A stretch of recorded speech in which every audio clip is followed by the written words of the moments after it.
Hi, my name is Merle Taylor. I work as the Director of Finance and HR for Picnic Basket Catering Collective, which is a catering company in Colorado Springs. It is a woman-owned business for 36 years. We are the largest caterer in Colorado Springs, so we do off-premise catering. That's anything that's not at our facility. We don't have a restaurant and we don't have a venue. We service the entire Front Range from Buena Vista all the way up through and past Denver. One of the things that really concerns us is minimum wage. We already pay our employees more than minimum wage. You very much want everybody to have a living wage.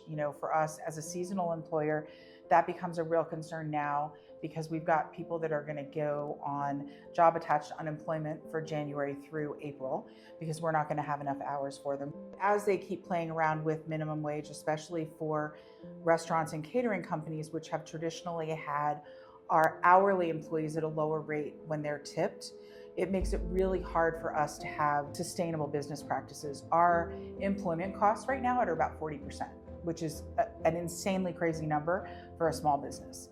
We're a $5 million company. We're paying about 2.36% of our revenue in just healthcare alone. It's about $111,000 a year for 8 employees to have a high deductible health plan. And that is just not sustainable. We've also talked about how some of the new daycare laws that are coming through are affecting our employees' ability to have their children in daycare and have them taken care of so that they can come to work.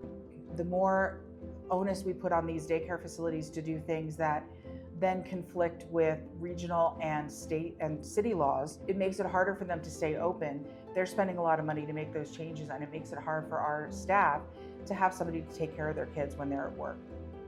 One of the other things that we're really concerned about is that most caterers in the country are making money off of liquor revenue. And that is not something that is allowable in the state of Colorado. Since the pandemic, the Colorado Event Association has been working on passing a bill through the state where caterers would have the ability to supply that alcohol instead of it coming from a liquor store. We need to be able to serve liquor as a caterer in Colorado because we're not making any revenue off of that right now. And most caterers in the country have that as a decent portion of their revenue.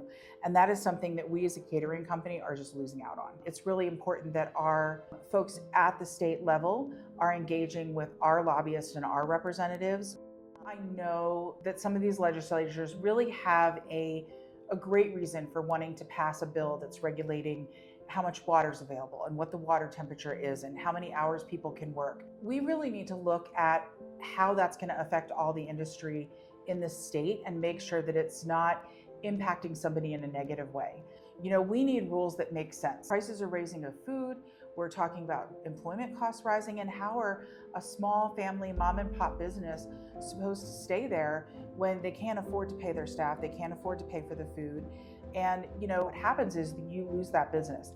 And the restaurant industry in Colorado is very strong. And if we do any damage to that industry, it is not good for the state as a whole because it brings in so much revenue. We're a tourist area.